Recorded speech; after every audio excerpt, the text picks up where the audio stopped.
चाहते हैं कावड़ कॉरिडोर बनाना, तो इतना कटाक्ष क्यों है? आज देश को समझा दीजिए कि ये तुष्टीकरण है, ये वोट युद्ध है, ये भाई है क्या?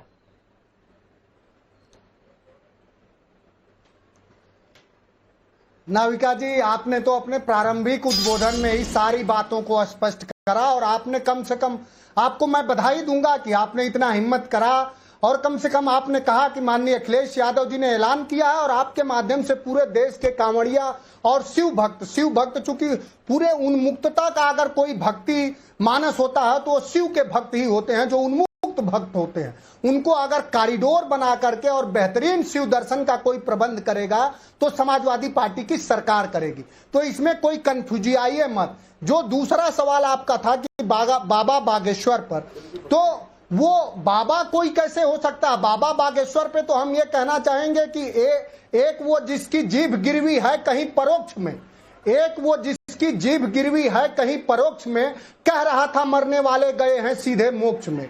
नर के ऐसे कुंभ वाले दुख का कोई अंत कैसे? नर के ऐसे कुंभ वाले दुख का कोई अंत कैसे? और ऐसी भाषा बोलने वाला बताओ संत कैसे? तो जो मरने वाले लोगों को, जो कुंभ के भयावह पीड़ादायी शब्द को मोक्ष बता रहा हो, ऐसे पाखंडी को आप संत कह रही हैं। कम से कम हिंदू धर्म को तो आप भी पालन कर रही हैं। हमारा हिंदू धर्म तो ऐसा है कि पर पीड़ा सम नहीं अधमाई। हमारा धर्म तो ऐसा है कि परहित सरिस धर्म नहीं भाई और पर पीड़ा सम नहीं अधमाई। हम तो दूसरे के पीड़ा को देख के दुखित होते हैं, द्रवित होते हैं। और ऐसा पाखंडी, ऐसा उन्मादी जो कुंभ में मरने वाले जो 90 लोग हैं जिनको अभी बीबीसी लंदन ने दिखाया, उनको ये कहे कि मोक्ष में गए हैं, तो अपने भी स्वयं वहीं पे मोक्ष में चले जाना चाहिए था। फिर क्या यहाँ बिहार में और जो लोग राजनीति करते हो उनको आप संत नहीं कह सकते।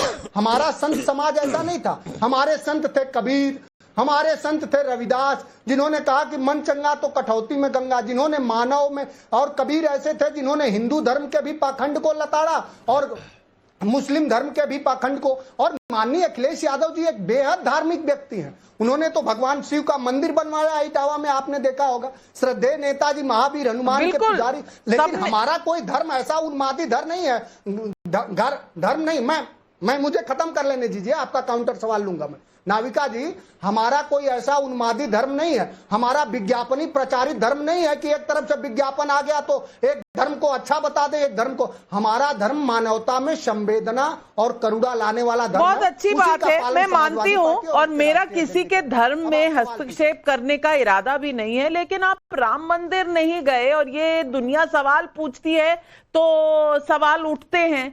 दूसरी बात, आपने बाबा बागेश्वर की बात की और कुंभ में लोगों के मरने की बात की, उनके शब्दों का व्याख्यान किया। मैं ये सवाल उनसे खुद पूछ चुकी हूं और उन्होंने अफसोस जताया कि जो उन्होंने कहा वो नहीं कहना चाहिए था।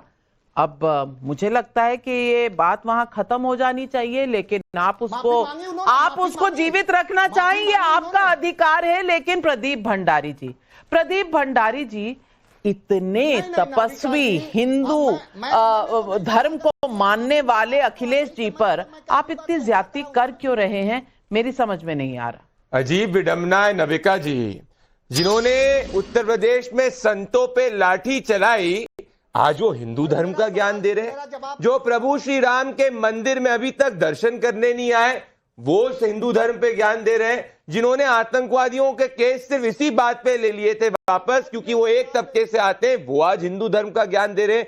जो 2011 में दारुल उलूम में जाते हैं, जो गजवाए हिंद की बात करता है, वो आज हिंदू धर्म पे ज्ञान दे रहे हैं। तो ये तो भाई क्या कह सकते हैं। आज असली बात यह है कि प्रयागराज के अंदर एक हिंदू का लड़की का धर्म परिवर्तन करके उसको आतंकवादियों के साथ में जिहाद कराने की बात करने पे अखिलेश यादव उसका खंडन नहीं कर सकते। कोई मौलवी द्वारा जमीन हड़पने वाली खबरों का वो खंडन नहीं कर सकते, पर संतों को मठाधीश बोल सकते हैं। एक संत को, एक बाबा के ऊपर अपमानित शब्दों का प्रयोग कर सकते हैं। क्यों?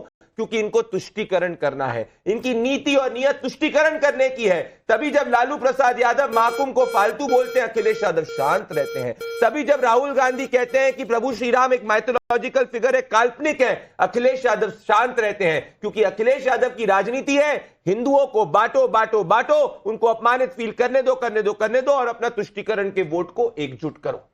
मैं पूछना चाहती हूं आज शक्ति यादव जी से। शक्ति यादव जी, वो ताजिया की तस्वीरें बहुत चल रही हैं, बहुत वायरल है।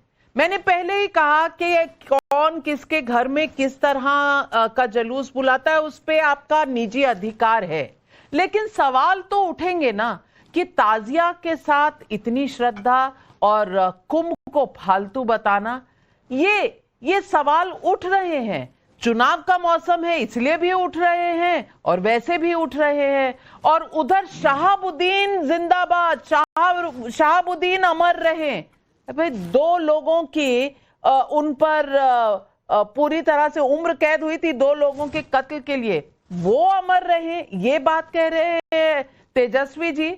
ये कौन सी विडंबना है जो हमें इस देश में देखनी पड़ रही है?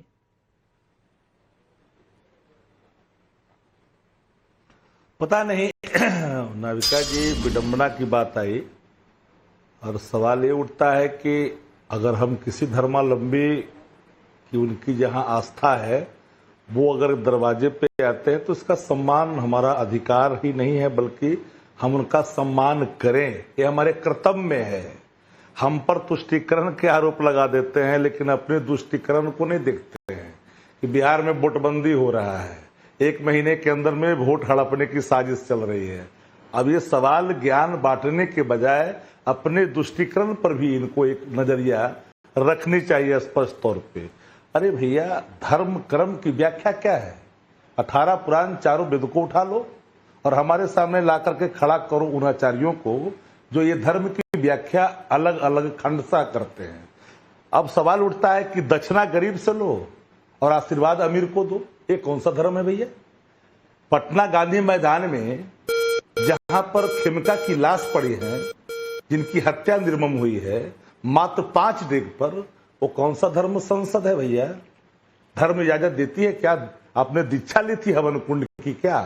जहां हवन कुंड में दीक्षा लेने के बाद लिया गया दीक्षा को उसको तोड़ा नहीं जाता, तो दीक्षा तो ही नहीं लिया था। आदमी जहां कुराह रहा है, जहां पर दर्द निकल करके आ रहा है, 36 घंटे बीत जाने के बाद उसके कातिल पकड़े नहीं जाते। इतना देर में तो गृह मंत्रालय में भी अगर बैठा हुआ होगा कातिल, वहां से ढूंढ के ले आती पुलिस, उसका अभी तक चुप्पी साध रहा है। हम पर ये आरोप लगा रहे हैं। एक बात मैं आपको संज्ञान में देना चाहता हूं, एक सवाल और आपका था कि जिंदाबाद, जिन लोगों ने राष्ट्रीय जनता दल के निर्माण के समय से अभी तक जिनकी भूमिकाएं रही है, जवाब देता हूं, हम उन तमाम जो दुनिया छोड़ चुके हैं उनके लिए हम लोगों ने आज सम्मान, क्योंकि स्थापना दिवस था और हमारे कर्तव्य हैं। धर्म के ज्ञानियों को मैं बता देना चाहता हूं कि जो मृत आत्माएं होती है ना, वो पवित्र होती है, और जब वो दुनिया छोड़ करके चले गए तो हम अपने पार्टी में जो योगदान था, संघर्ष था, हम उनको तो जवाब करेंगे। आप जैसा हम थोड़ी हैं कि नहीं कर, आप सब रुक जाइए भंडारी जी, इतना व्याकुल आप होइए। व्याकुल नहीं हो रहा हूं मैं, आपका समय हो गया आपके अंदर। नहीं, आप सबको याद करेंगे, जो कातिल हो उनको भी याद करेंगे, जिन पर कोर्ट ने कत्ल का उम्र कैद दिया हो उनको भी आप याद करेंगे। अमर रहें, अमर रहें। कदाचित भूल जाते हैं। ऐसा नहीं है कि हम गोधरा के आरोपियों को